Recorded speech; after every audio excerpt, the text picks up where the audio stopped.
Semana que acaba, semana que começa.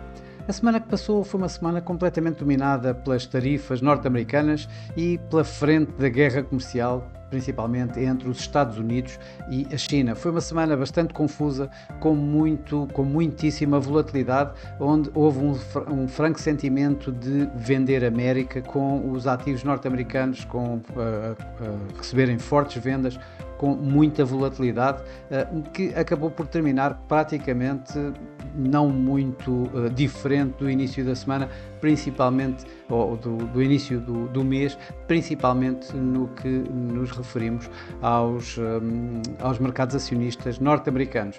Bom, de facto, esta semana a semana foi dominada pelo assunto das tarifas. Donald Trump recuou e acabou mesmo por suspender as tarifas, as tais tarifas recíprocas acima dos 10% durante 90 dias, exceção à China, que não só não as suspendeu, como ainda as aumentou, colocando a carga fiscal aduaneira sobre os produtos chineses em torno dos 145%. Claro que isso acabou por levar a algum ping-pong entre a China e os Estados Unidos, com os chineses acabarem por colocar uma taxa de aduaneira também de 125% aos produtos norte-americanos, o que levou, digamos, a algum nervosismo geral nos mercados em geral, nos mercados a nível global. Os banqueiros centrais, tanto da Reserva Federal dos Estados Unidos como do Banco Central Europeu, tentaram acalmar de alguma forma o mercado, com alguns discursos bastante mais, digamos, a dar alguma segurança aos próprios mercados, que se fosse necessário eles estariam lá para intervir. Foi um pouco isso a narrativa dos responsáveis do Banco Central norte-americano, da Reserva Federal dos Estados Unidos, ao tentarem abrandar as fortes quedas que estavam a suceder-se, nomeadamente nos mercados obrigacionistas, que colocaram os mercados em geral bastante mais nervosos. Já por parte do Banco Central Europeu houve, digamos, aqui alguma preocupação também de acalmar, digamos, os mercados europeus, inclusive dando a abertura mais a um novo corte de taxas de juros por parte do Banco Central Europeu, que essas expectativas que tinham vindo ultimamente a recuar, com os mercados cada vez mais a descontarem a probabilidade de haver uma pausa no ciclo de cortes de taxa de juros por parte do Banco Central Europeu, já nesta semana que vai entrar. A nível de dados macroeconómicos, havia, digamos, uma semana bastante interessante, mas que o mercado praticamente nem olhou. Se não vejamos, a inflação nos Estados Unidos, que os mercados previam uma queda de 2,8 para 2,6, acabou por cair para 2,4. A inflação subjacente, portanto sem energia nem alimentos, caiu de 3,1 para 2,8, quando o mercado esperava uma queda para os 3%. Já, por outro lado, na Universidade de Michigan, os novos dados acabaram ainda por pintar, digamos, um quadro bastante mais negro do que aquele que já tinham pintado no mês anterior.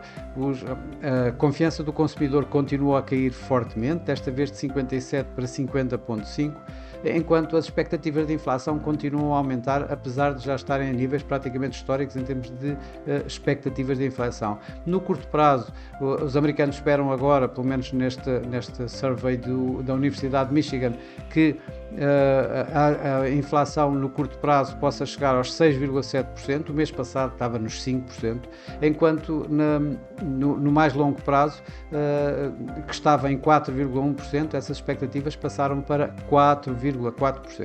Mas isso praticamente não teve grande influência nos mercados, como já disse. Por outro lado, tivemos ainda mais um Banco Central dos G10, do Reserve Bank of New Zealand, da Nova Zelândia, que baixou as suas taxas, tal como previsto, dos 3,75 para os 3,5, e deu indicações que poderá continuar a fazê-lo para suportar a economia neozelandesa. Por outro lado, começaram também a ajudar, digamos, um pouco aqui à volatilidade dos mercados, começou a nova época de resultados empresariais. Estes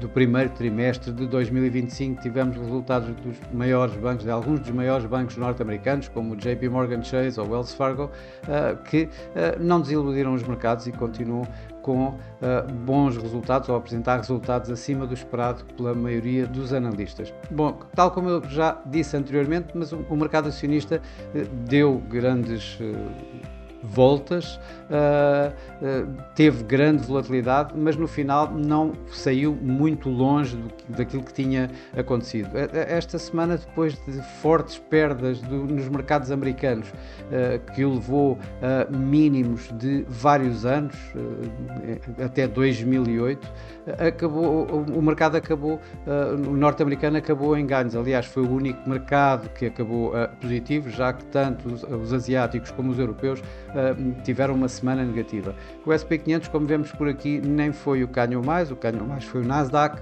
mas o S&P 500 ganhou aqui cerca de 5,7% esta semana.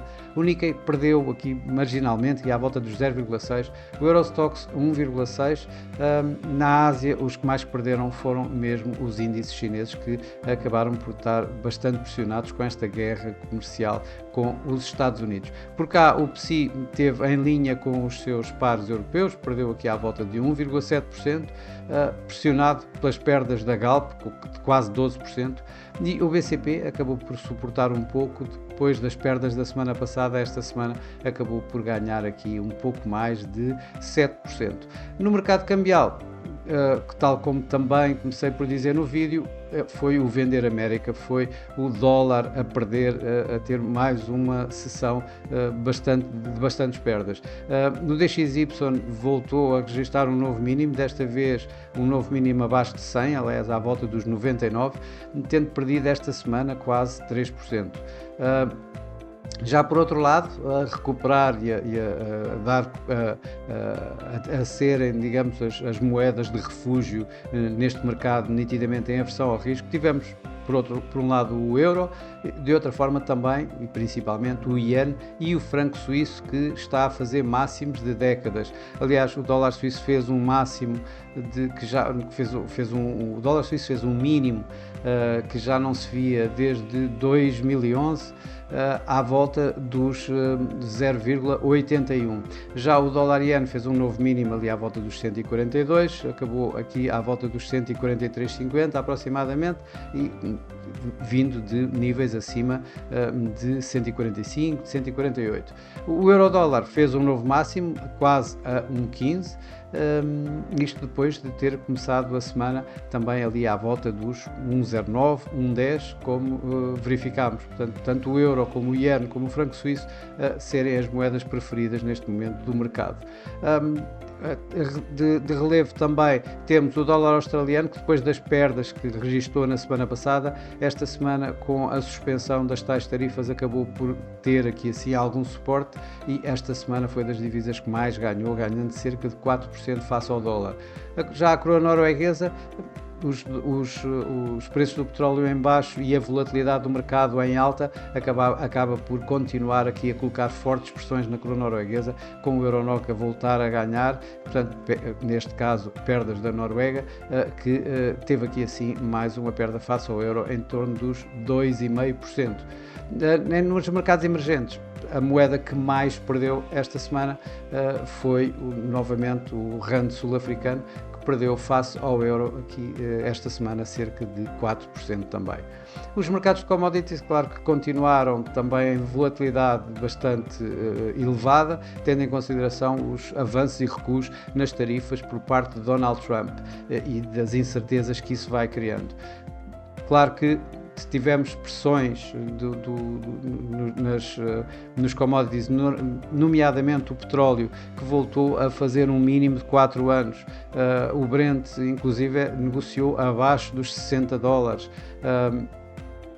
um mínimo, portanto, no tal mínimo de 4 anos, quando negociou mesmo abaixo dos 59, à volta dos 58,50 por barril, acabou por terminar pouco alterado, mesmo assim uma perda da semana passada para esta em torno de 1%, um pouco mais de 1%. Já no outro sentido tivemos o ouro, que com toda esta instabilidade, com todas as incertezas e com todos os receios que o mercado continua aqui assim a mostrar, acabou por ser um dos ativos preferidos em termos de refúgio e neste ambiente de aversão ao risco.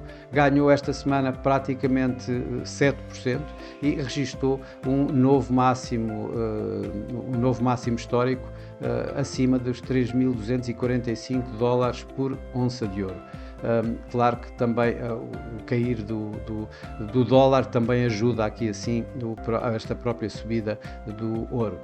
Para a próxima semana, para a semana que vai entrar antes da Páscoa, vamos ter Banco Central Europeu, os mercados vão continuar aí sim bem atentos às tarifas e à guerra comercial.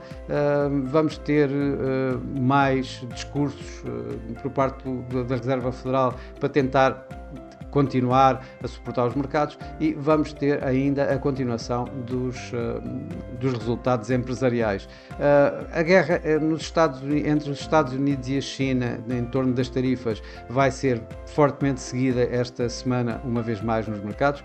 Foi essa que tem vindo a estar ultimamente no foco central dos mercados relativamente à volatilidade que tem dado e portanto o mercado numa semana ainda por cima com feriados no final da semana, uma semana mais curta, estará mais sensível, já que provavelmente tem menor liquidez nos próprios mercados. Claro que o mercado vai estar bastante atento ao que se vai passar nas obrigações norte-americanas, é um dos ativos que tem colocado também aqui alguma pressão nos mercados em geral. As obrigações têm vindo a cair fortemente, as yields obrigacionistas a subir, isto devido também à tal aversão ao risco na totalidade e principalmente aos ativos norte-americanos, com rumores que inclusive possa ser a China um dos causadores, estando a vender obrigações norte-americanas no mercado com mais força, de forma a criar mais alguma volatilidade ainda nos próprios mercados. Vamos ter inúmeros discursos por parte de membros da Reserva Federal e também do próprio Jerome Powell, do presidente da Fed, que vai ter um discurso no Clube dos Economistas de Chicago e que vai falar sobre perspectiva económica, em que o mercado vai estar bastante atento a ver de que forma ele poderá responder àquilo que os seus colegas do FOMC já na semana passada vinham a dizer relativamente a intervir no mercado caso seja necessário nesta situação das fortes quedas dos mercados obrigacionistas. Em termos de dados macroeconómicos, vai ser uma semana relativamente calma.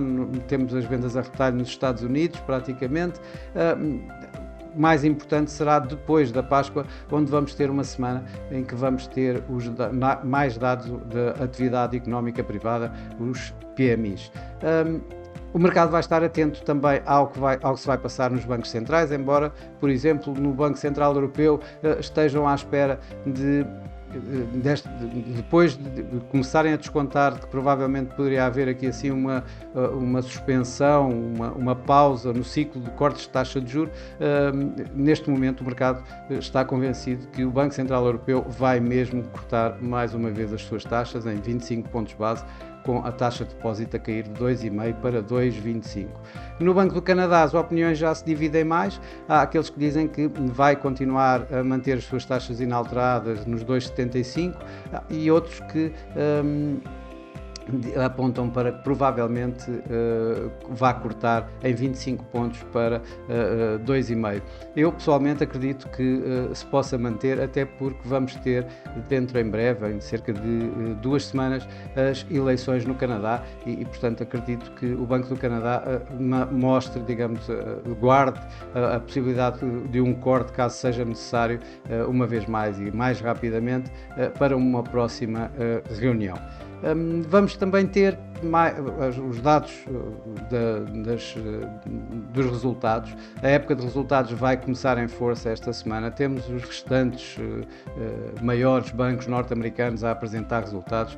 Temos a Netflix, temos a Alcoa, ou seja, vamos ter aqui assim bastantes empresas e fortes empresas norte-americanas a apresentar resultados nesta semana mais curta, como disse, e que poderão acrescentar ainda mais alguma volatilidade aos próprios mercados.